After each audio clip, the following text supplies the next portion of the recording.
Good morning, everybody. Today I take a topic for you. It is very important for your kids. Please listen carefully till end. The earth is home to all living things. This is because it is surrounded by a layer of air called atmosphere. About three-fourths of Earth is covered by water, one-fourth of it is covered by land. It has the right temperatures needed by all living things to live. हमारी पृथ्वी सभी जीवित चीज़ों का घर है। यह इसलिए है क्योंकि इसके चारों तरफ हवा की एक परत विद्यमान है जिसको हम वायुमंडल कहते हैं। दूसरा कारण, लगभग तीन चौथाई भाग हमारी पृथ्वी का पानी से अंतर्निहित या ढका हुआ है।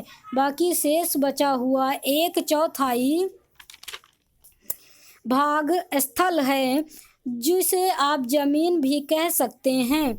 तीसरा कारण, इसके पास जीवित चीज़ों को बचाए रखने के लिए सही मात्रा में तापमान या गर्मी विद्यमान है। शेप ऑफ द अर्थ, पृथ्वी या हमारी पृथ्वी और उसका आकार, रूप या फिर deal doll. For a very long time, people thought that the earth was flat and has edges. About 500 years ago, Ferdinand Magellan and his crew started from Spain on a long sea journey. They kept sailing in one direction. After nearby 3 years, they reached in the same place from where they had started. This proved that the earth is round like a ball. In fact, the earth is round like an orange, slightly flat at top at bottom. बहुत समय पहले लोग सोचते थे कि हमारी पृथ्वी का आकार समतल, चपटा या फिर सपाट है और पास किनारे भी हैं।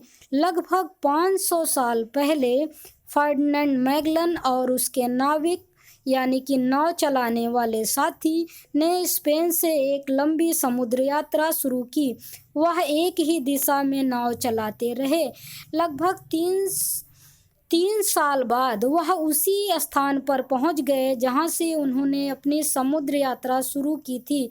इससे यह प्रमाणित होता है कि हमारी पृथ्वी एक गेंद की तरह गोल है, पर यथार्थ यानी कि सच्चाई यह भी है कि हमारी पृथ्वी संतरे जैसी ऊपर और नीचे से थोड़ी चपटी या झुकी हुई है।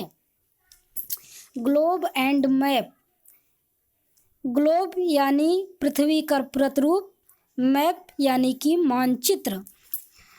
The earth is very big, we cannot see, we have to make, we cannot see the entire earth at a time, therefore we have to make a model to study it.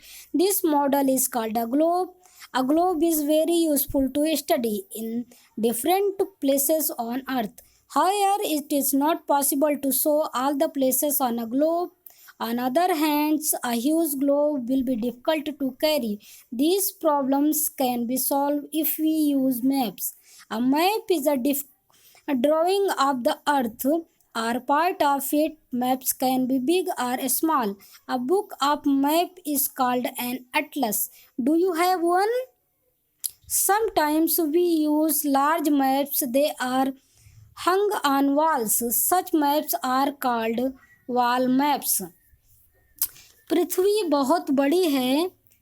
हम पूरी पृथ्वी को एक साथ एक समय में नहीं देख सकते, इसलिए इसकी पढ़ाई करने के लिए हम इसका एक प्रतिरूप बनाते हैं और इसी प्रतिरूप को हम ग्लोब कहते हैं। यह ग्लोब या पृथ्वी का प्रतिरूप पृथ्वी के विभिन्न हिस्सों को पढ़ने में बहुत सहायक होता है, जबकि एक छोटे ग्लोब से सभी जगहों को अच्छे से दिखाना संभव नहीं है।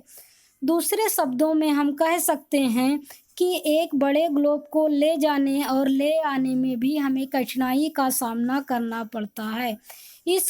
यह समस्या तब हल हो जाती है जब ग्लोब की जगह पर हम मानचित्र का इस्तेमाल करते हैं। आइए मानचित्र को लगे हाथ समझ लेते हैं। मानचित्र हमारी पृथ्वी का ही एक चित्र होता है चित्र या भूभाग होता है। मानचित्र छोटे या बड़े हो सकते हैं। मानचित्र की किताब को हम एटलस कहते हैं।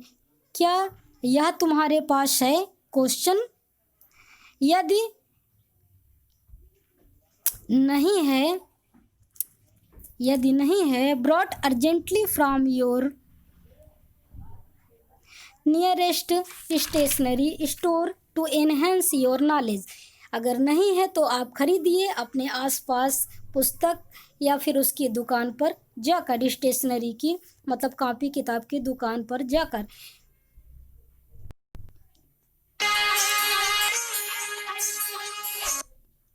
कभी कभी हम बहुत बड़े मानचित्र का इस्तेमाल करते हैं।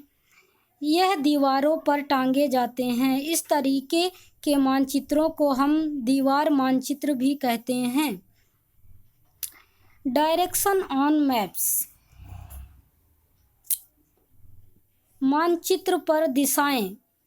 You know that there are 4 directions, north, south, east and west. We locate places on maps using these directions. In early times, sailors used a compass to find their way while sailing. A compass looks like a watch. It has a needle which always points to the north. Once you know where north is, you can find other direction easily. आप लोग जानते हैं कि दिशाएं 4 होती हैं, उत्तर, दक्षिण, पूरब और पश्चिम। हम मानचित्र में जगहों को इन्हीं की सहायता से दिखाते हैं। पुराने समय में नाविक कंपास का इस्तेमाल सही दिशा का पता लगाने के लिए करते थे। इस कंपास के पास एक सुई होती थी जो हमेशा उत्तर दिशा की ओर संकेत करती रहती थी। यह कंपास वॉच की तरीके से, घड़ी की तरीके से होता था। आपकी जानकारी के लिए बता देते हैं कि कंपास को कुतुबनुमा भी कहते हैं। एक बार जब आपको उत्तर दिशा का पता चल जाता है, तब बाकी दिशाओं को आप स्वतः ही बड़े आसानी से जान लेते हैं। Ocean and continents. महासागर और महाद्वीप। Very large bodies of water are called oceans. There are 5 oceans: the Pacific Ocean, Atlantic Ocean, Indian Ocean, and Arctic या Southern Ocean and Arctic Ocean. The smaller water bodies are called seas, rivers, and lakes. चलिए महासागर की परिभाषा जानते हैं। बहुत लंबी पानी की धारा या पानी के बहुत बड़े भूभाग को हम समुद्र कहते हैं। समुद्र के 5 प्रकार होते हैं: पैसिफिक, अटलांटिक, इंडियन, अंटार्कटिक और आर्कटिक ओशियन। छोटे पानी की धारा को हम समुद्र, सागर या सिंधु कहते हैं। नदियाँ या झील कहते हैं। Large areas of land are called continents. These are 7 continents: Asia, Africa, South America, North America, Europe, Australia, Antarctica. If we stand on top of high buildings, we can see the sky and the lands or the sea meeting at a distance. The place where they appear to meet is called the horizon. If we move towards the horizon, the sky and the lands appear to move further away. The place where the land and the sea meet is called the coast. छोटे पानी की धारा को हम समुद्र, सागर या सिंधु, नदियाँ या झील भी कहते हैं। भूमि के बड़े भूभाग को हम महासागर, महाद्वीप कहते हैं। ये 7 हैं: अमेरिका, अफ्रीका, यूरोप, ऑस्ट्रेलिया और अंटार्कटिका। यदि हम किसी इमारत की ऊंची छत पर खड़े होते हैं, तब हमें लगता है कि आसमान और ज़मीन कुछ दूरी पर आपस में मिल रहे हैं। वह जगह जहाँ पर हमें लगता है कि यह मिल रहे हैं, होरिजन या क्षितिज कहलाता है। और यदि हम क्षितिज की तरफ और आगे बढ़ते हैं तब हमें लगता है आसमान और धरती आगे बढ़ गए हैं और वह जगह जहाँ भूमि और समुद्र मिलते हुए दिखाई पड़ते हैं, ऐसी जगह को हम कोस्ट या तट या फिर किनारा भी कहते हैं। Thank you childrens, I hope you understand this lesson very well. Thank you so much.